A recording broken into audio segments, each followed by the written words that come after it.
पीले दांत वाली बहू। रंजना कभी ब्रश नहीं करती थी। उसे कितनी बार उसके माँ बाप ने डांटा, लेकिन उसका कोई असर उस पर होता ही नहीं था, जिस कारण से उसके दांत पीले पीले हो जाते हैं। शादी के बाद। अरे बहू, वैसे तो तुझ में कोई कमी नहीं है, पर तेरे दांत इतने पीले कैसे हैं बेटा?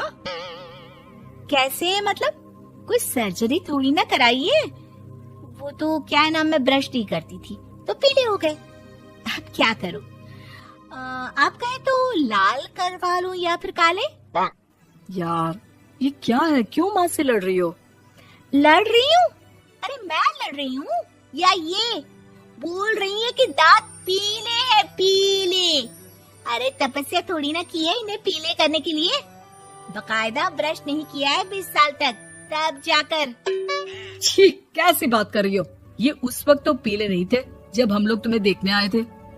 अरे तब साफ करवा लिया होगा डेंटिस्ट के पास जाकर। अब देखो कैसे पीले पीले लग रहे हैं। रंजना सास की तरफ गुस्से से देखती है। फिर शुरू हो गई पीले पीले पीले। अरे पीले तो तब भी थे जब मेरे हाथ का रसगुल्ला उड़ा उड़ा कर खा रही थी और बोल रही थी, लड़की नहीं गुणों का खजाना दे रहे भाई साहब आप। खैर, अब वो लोग करते भी तो क्या करते, पीले दांत वाली बहू पल्ले पड़ी थी तो झेलना तो था ही। एक दिन कीर्तन में रंजना गाना गा रही थी। अरे कमला बहन, माँ का द्वार है, यहाँ तो सब शुद्ध होकर आते हैं, फिर अपनी बहू को ब्रश भी नहीं करवाती तुम। दूर से पीले पीले दांत भक्ति में बाधा उत्पन्न कर रहे हैं। अरे कोई 2 साल के बच्चे थोड़ी ना लेकर आई हूँ मैं बहू बनाकर। अच्छी खासी लड़की है, अरे कैसे करवाऊं ब्रश? ये तो उसे खुद करना चाहिए ना। अब माँ बाप तो इसके जैसे तैसे निपटा दिए, ये नहीं सोचा कि सास कैसे संभालेगी। सास बहू को लेकर घर आ जाती है, लेकिन सोच लेती है कि अब इसे लेकर कहीं नहीं जाएगी।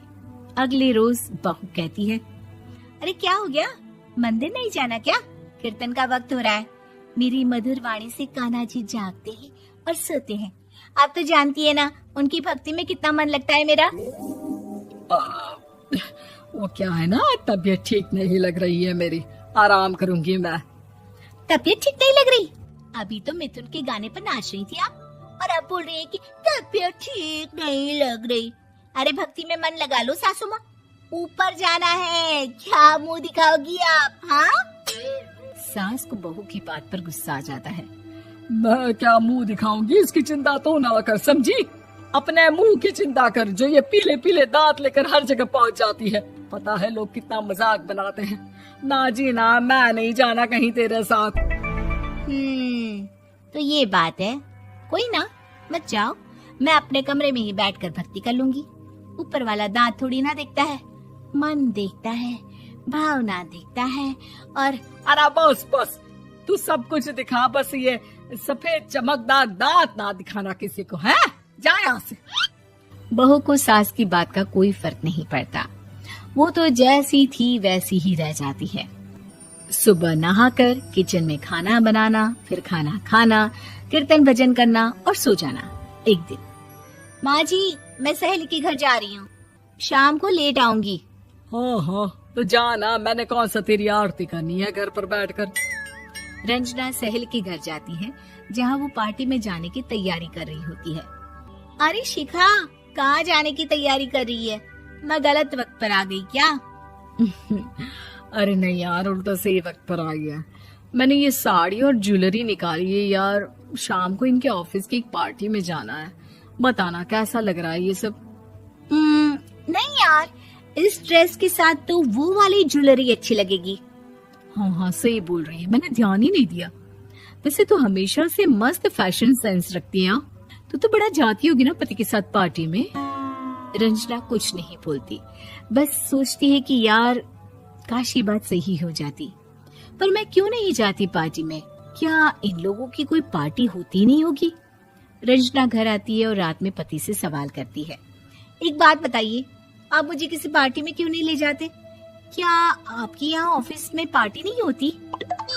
पति बेचारा क्या कहता कि दांत पीले हैं तुम्हारे इसलिए। अरे कोई पार्टी होती नहीं हम लोगों के ऑफिस में, तो कहाँ से लेकर जाऊं? और मार्केट, मॉल, कहीं वीकेंड घूमना, कहीं तो। अरे यार सारे हफ्ते में एक छुट्टी मिलती है, तो सोचता हूँ कि आराम ही कर लूं। क्यों? रंजना मन मार के रह जाती है। पहले कभी सास के साथ मंदिर जाया करती थी, लेकिन वो भी सास ने ले जाना बंद कर दिया। घर बैठी बैठी रंजना बोर हो जाती है। तभी उसे आइडिया आता है और वो मायके जाने का सोचती है। सासू माँ, 2 दिनों के लिए मम्मी के घर जा रही हूँ। अच्छा ठीक है, आराम से जा। और हाँ, माँ से कुछ अच्छी आदत सीख कर आना कि कैसे शरीर के हर भाग की तरह दांतों की सफाई भी जरूरी होती है, समझी? शुरू हो गई ना आप। वो लोग आपकी तरह नहीं है कि छोटी छोटी बात का बतंगड़ बना दे। उन लोगों के लिए मैं मायने रखती हूँ, ना कि मेरे पीले पीले दांत।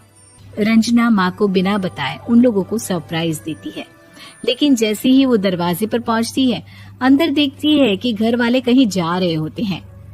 अब माँ, काश रंजना दीदी के दांतों वाली प्रॉब्लम नहीं होती, तो वो भी हम लोगों के साथ चलती ना बुआ जी की बेटी की शादी में।